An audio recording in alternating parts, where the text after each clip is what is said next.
जब विपक्ष सो जाए, विपक्ष जनता की बात न करे, तो छात्रों को विपक्ष की बात करनी पड़ेगी। और जिस प्रकार छात्रों ने इंदिरा की सत्ता को उखाड़ फेंका था, उसी तरह इस तानाशाह सत्ता को भी उखाड़ फेंकने का काम करेंगे। बम फेंक दो चाहे विश्वविद्यालय पर, बना दो हॉस्टल को मलबे का ढेर, सुहागा फिरा दो भले ही हमारी झोपड़ियों पर।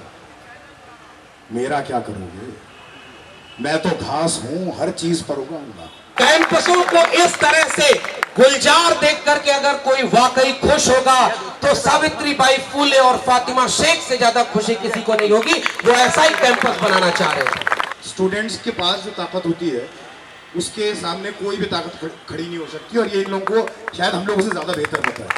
और ये जो आग लगी है इसको लगाए रखना है। तो ये देश हमारे लिए वो प्रेम का वो टिमटिमाता हुआ ध्रुव तारा है जिसको हम नहीं टूटने देंगे।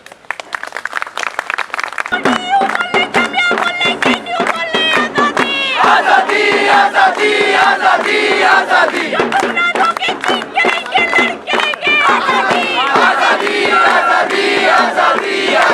ऐसा दुनिया में कभी हुआ है क्या कि सरकार ने एक लॉ पास किया उसके फेवर में प्रोटेस्ट हो रहा हो?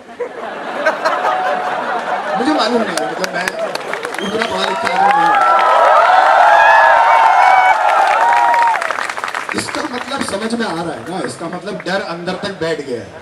अपने लोगों को बोल के जाओ हमारे फेवर में प्रोटेस्ट करो, तो मुश्किल है। और ये जो आग लगी है इसको लगाए रखना है। तो ये लड़ाई जो है ये हमें जारी रखनी है, जीतेंगे हम। स्टूडेंट्स के पास जो ताकत होती है उसके सामने कोई भी ताकत खड़ी नहीं हो सकती, और ये इन लोगों को शायद हम लोगों से ज्यादा बेहतर पता है, तभी कर्म कर रहे हैं।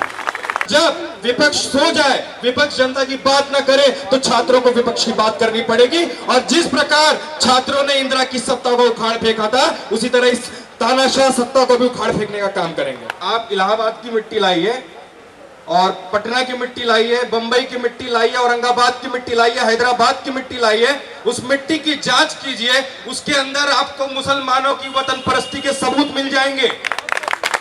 लेकिन आपको अगर मोदी जी और अमित शाह की मिट्टी की जांच करनी है तो आपको क्वीन विक्टोरिया की महल की धूल लानी पड़ेगी। आपको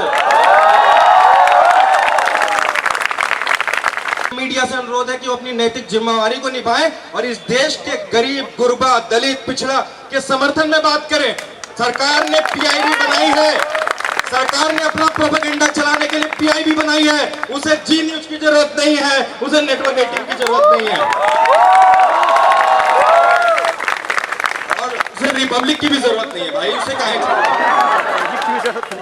कैंपसों को इस तरह से गुलजार देख करके अगर कोई वाकई खुश होगा तो सावित्रीबाई फूले और फातिमा शेख से ज्यादा खुशी किसी को नहीं होगी, जो ऐसा ही कैंपस बनाना चाह रहे थे।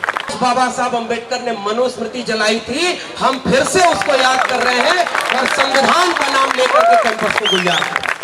क्योंकि इस देश में आज तक ये देश जिन लोगों ने धर्म के आधार पर अपना देश बनाया वो बर्बाद हो गए। हमने एक सेकुलर डेमोक्रेटिक कंट्री बनाई, हम लगातार आगे बढ़ रहे हैं।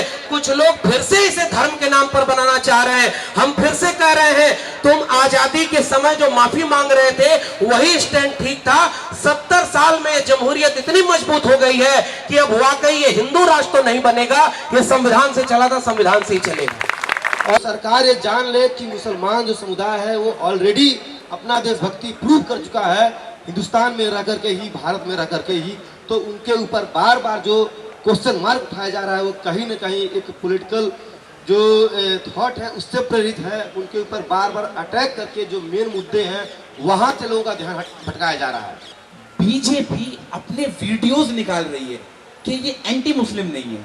वो तो ढोल पीट के कहते थे हम एंटी मुस्लिम है यार। अगर वो ये कह रहे हैं कि ये एंटी मुस्लिम नहीं है तो इसका मतलब कुछ तो झोल है। और ये मोदी और अमित शाह जो है कि पूरा गुजरात मॉडल बनाना चाहते हैं इस देश को। इस देश में नफरत और हिंसा फैलाने का काम करना चाह रहे हैं। बहुत सारे ऐसे मीडिया चैनल वाले हैं जो अपना जॉब भी बदल दिए हैं इस दौर में। वो जो है कि अपना जॉब बदल के मोदी की जो है कि बड़बड़ी में कर रहे हैं। और अगर मोदी जी समझते हैं कि ये देश उनके लिए क्या है, तो मैं युवा जो होता है वो सबसे ज्यादा अगर कुछ करता है तो वो प्रेम सबसे शिद्दत से करता है।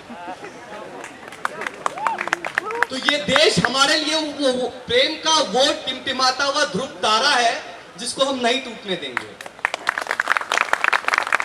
दबाव की बात नहीं कर रहा हूँ जो आरएसएस में है। तो डॉक्यूमेंट कौन पेश नहीं कर पाएगा? दलित गरीब मजदूर तो पेश नहीं कर पाएगा, बड़े बड़े लोग तो बना लेंगे फर्जी डॉक्यूमेंट में। जिस देश में इन अमीरों ने अपनी डिग्रियां भी फर्जी बनवा ली दिल्ली यूनिवर्सिटी से, और बात करते हैं आप देखिए दिल्ली विश्वविद्यालय बोलते एंटायर पॉलिटिकल साइंस में मास्टर ऑफ आर्ट्स, और उसके बाद एक बात बोलते हैं कि हम अब आप बताइए एनआरसी कागज पेश कर। बड़ी सही बात किसी ने कही कि हमसे आप एनआरसी कागज मांगते, पहले हमें डिग्री दिखा दीजिए कम से कम। हिंदुस्तान अगर चलेगा तो सिर्फ और सिर्फ संविधान से चलेगा, और ये हमारा प्रण है। जब तक हम चलेंगे, हम जिंदा रहेंगे, हमारे अंदर एक भी सांस रहेगी, तो हम सिर्फ और सिर्फ संविधान को मानेंगे, उसके इतर कोई चीज नहीं मानेंगे। ये हमारा प्रण है और हम इसको रिटेन करेंगे। हम उस विरासत को बढ़ा देंगे, हम उस विरासत को बचाएंगे। उसके लिए जो भी कीमत चुकानी होगी हम लोग चुकाएंगे। मैं घास हूं, मैं घास हूं, मैं आपके हर किए धरे पर उगाऊंगा। बम फेंक दो चाहे विश्वविद्यालय पर, बना दो हॉस्टल को मलबे का ढेर, सुहागा फिरा दो भले ही हमारी झोपड़ियों पर, मेरा क्या करोगे?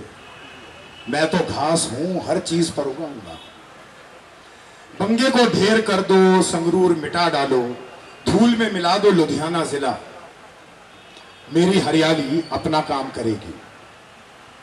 2 साल 10 साल बाद सवारियां फिर किसी कंडक्टर से पूछेंगी ये कौन सी जगह है, मुझे बरनाला उतार देना जहां हरे घास का जंगल है।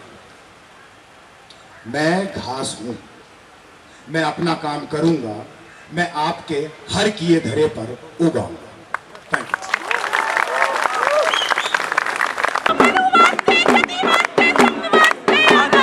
आजादी आजादी आजादी आजादी